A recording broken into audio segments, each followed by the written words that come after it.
Monsieur le Président, Monsieur le Ministre, mes chers collègues, comment ne pas observer que les accents humanistes qui émaillaient naguère les discours du chef de l'État et de votre majorité disparaissent un à un. Sur les réfugiés, la France devait prendre ses responsabilités, assumer son devoir d'asile, mais ça, c'était avant. De l'eau a coulé sous les ponts depuis, une eau mauvaise, celle d'abord de la loi Asile-Immigration, loi adoptée dans la précipitation, sans évaluation de l'efficacité des dispositifs antérieurs et surtout, loi qui marque un vrai recul des droits des étrangers. Cette eau mauvaise, c'est aussi celle qui alimente le moulin du plan de communication qui, pour offrir au chef de l'État un adversaire supposé commode et supposé facile à battre, lui fait la courte échelle et lui abandonne le choix du terrain. C'est ce plan COM qui vous a conduit à convoquer ici même, il y a quelques semaines, un débat sans texte sur l'immigration. En matière d'immigration comme d'asile, votre feuille de route n'a en réalité jamais été que la France assume pleinement sa part de responsabilité dans l'accueil des réfugiés, mais bien de surfer sur de puissants courants populistes en vous proclamant dernier rempart avant la barbarie et en même temps reprenant sans vergogne ces mêmes thèmes et ces propositions.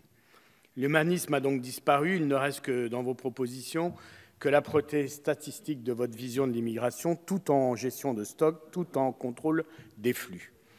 Avec en tête des propositions, par exemple les fameux quotas migratoires économiques pour, je cite Muriel Pénicaud, qui se croit au supermarché de la main-d'œuvre, s'ajuster en temps réel aux besoins de nos entreprises, une mesure qui revient à confier au patronat notre politique migratoire et bien sûr à accroître la pression à la baisse sur les salaires et sur les conditions de travail. À l'inverse, je réitère ma proposition de régularisation des travailleurs sans papier qui sont actuellement dans l'économie, travaillent. Cette régularisation sera à la fois une juste reconnaissance de leur contribution à la production de la richesse nationale et mettrait un terme à une économie noire du travail. Et c'est le même état d'esprit qui vous conduit aujourd'hui à proposer un délai de carence pour l'accès aux soins, comme si la tuberculose, pour prendre un exemple dans mon département où tous les professionnels de santé nous alertent sur une montée de la tuberculose, comme si la tuberculose connaissait un délai de carence de 3 mois avant de se propager ou toute autre maladie. Votre ligne directrice est simple. Multiplier les obstacles sur la route des étrangers souhaitant faire valoir leurs droits et au contraire accélérer les procédures pour expulser au plus vite. Pourtant, le vrai problème de délai, c'est celui de l'enregistrement. De très nombreux demandeurs d'asile n'ayant pas réussi à faire valoir leurs demandes sont traités comme des personnes en situation irrégulière. La moitié d'entre eux se retrouvent placés en procédure accélérée, ce qui a pour principal effet de les priver de garanties et de droits. Vous insistez sur les demandeurs d'asile réputés profiteurs, mais vous oubliez qu'1 sur 2 ne peut pas faire valoir son droit à l'hébergement. Or, votre projet de loi de finances prévoit de stopper les efforts dans ce domaine, alors que 68 000 demandeurs n'ont aucune solution de logement et se tournent vers l'hébergement d'urgence de droit commun, qui est lui-même saturé. Le résultat, nous l'avons sous les yeux à la porte de la Chapelle, situation que j'ai déjà eu l'occasion d'évoquer ici, 3 000 personnes campent dans des conditions indignes et leur sort est laissé aux seuls soins des bénévoles et des associations.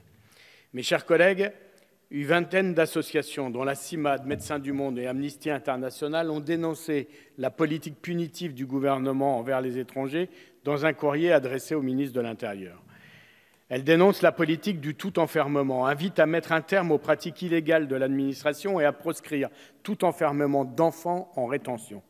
Car faut-il le rappeler, en France, la rétention administrative de mineurs est en augmentation en dépit des multiples condamnations de la Cour européenne des droits de l'homme. En 2018, les autorités ont placé 1 429 mineurs derrière les grilles d'un centre de rétention administrative, 5 fois plus qu'en 2013. Cette situation est à la fois insupportable et indigne d'un pays comme le nôtre. Cette politique, mes chers collègues, est un signe de faiblesse, une concession à la doxa ambiante, et comme on pouvait s'y attendre, elle n'a pour l'heure pas eu l'effet dissuasif attendu. Pour toutes ces raisons, nous voterons contre le budget de cette mission.